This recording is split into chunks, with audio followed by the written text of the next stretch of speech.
What is up, ladies and gentlemen? Welcome back to a beautiful week of Button Check. We have some long, interesting, this is already sounding perverted, and it ain't even Tuesday yet. So as you know, we're gonna go ahead and get weekend winners, all this other good stuff, malfunction, controversy, drama, suspensions. Let's go. All right, so right about this time, we usually do weekend winners. Now, at the time that I'm filming this, these tournaments are actually still going on, so I don't have that information right now, but through the power of time and editing, I'm gonna put that on the screen right now because I can go ahead and put who the top 8 and the winners are. So congratulations, or big congratulations to all the winners. And I also wanted to recap the controversy, drama / malfunction that happened over the weekend at Master Cup. So it all started with this comment from Juna saying, tragic end to Master Cup for all parties involved, but it was still a great event. And of course, a lot of you are asking right now, well, what the hell happened at Master Cup? And they kind of break it down really good right here in these tweets saying, screen went blank for 2 seconds on Korean side, but no damage was taken and players didn't stop to play. Ended up losing the round and match and then raised objection afterwards. Was overruled, Yamasa bittersweet victory,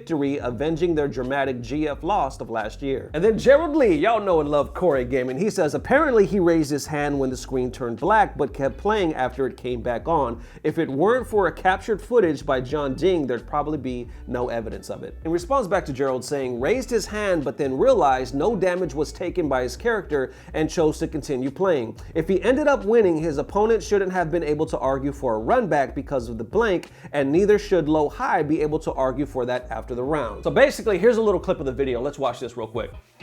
I'll show you. Here we go. Here's a clip. Oh, his hands are up. No. Ready? Watch. Look on the bottom right. Bottom right. Oh, he's wait. Oh! Yep. See, that's where he turned around. Oh my God. His hand was off the stick. You Yeah, saw it. yeah. It was final round. It was final round. It was final round. Final round and it went black. Yeah.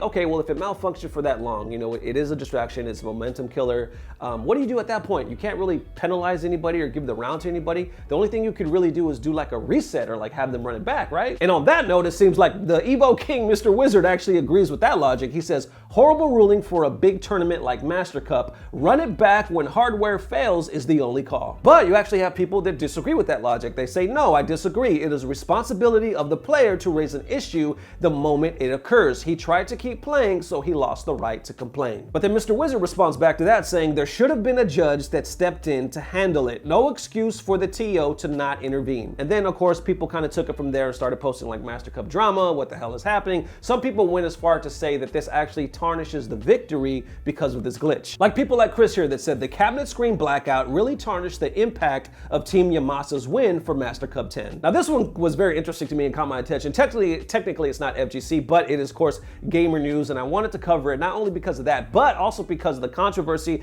and because it was Optic. I actually am familiar with Optic. Optic is local here. I've worked with some of their guys here, but this was actually the Optic gaming branch or the Optic gaming division in India. So if you haven't heard of this one now, these guys are actually in a tournament. They play on PCs. Somehow he rigged his mouse or keyboard or something with some hacks. Here's actually some footage right here of a TO trying to come and check his stuff, and he's kind of like almost pushing him away.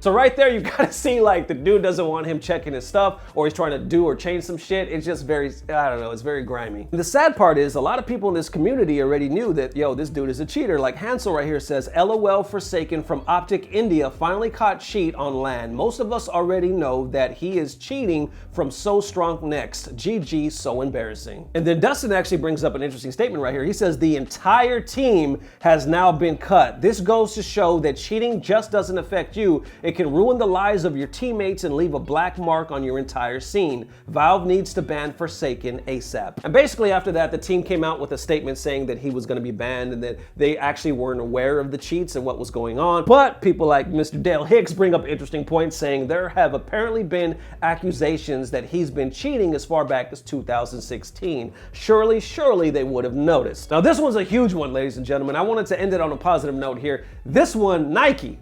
Ladies and gentlemen, Nike, y'all know Nike, come on baby and just do it. Nike has entered the realm of sponsorship for video gamers. And right here you see this young man looking strong. He's a Chinese League of Legends player that Nike has chosen to get into bed with, to do business with, if you will. And he's rocking the tee right here, and apparently it's a deal to promote LeBron's new Dribble and series campaign. This is history right here, ladies and gentlemen. It's huge. Granted, it's not the FGC and we all want it to be, but this is the first time ever that Nike has sponsored with an esports professional player. And then of course, LPN makes a great statement right here saying, this is huge. Now if we can get Nike into the FGC sponsorship. But how dope is that, man? Nike's getting into the business.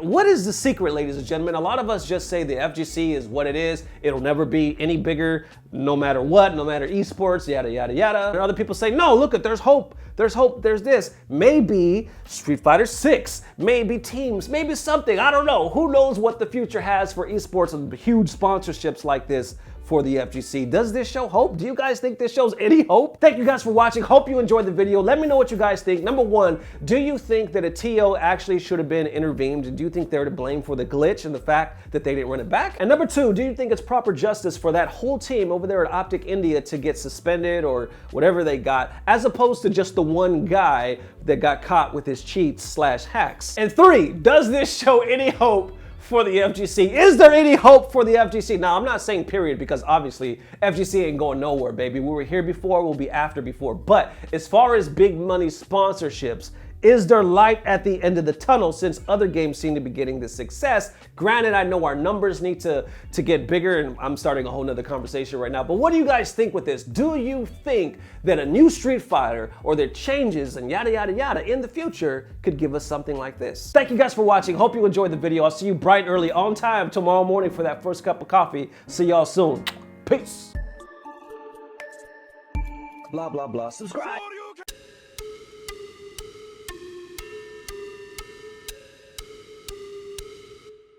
It was at this moment that he knew. He fucked up.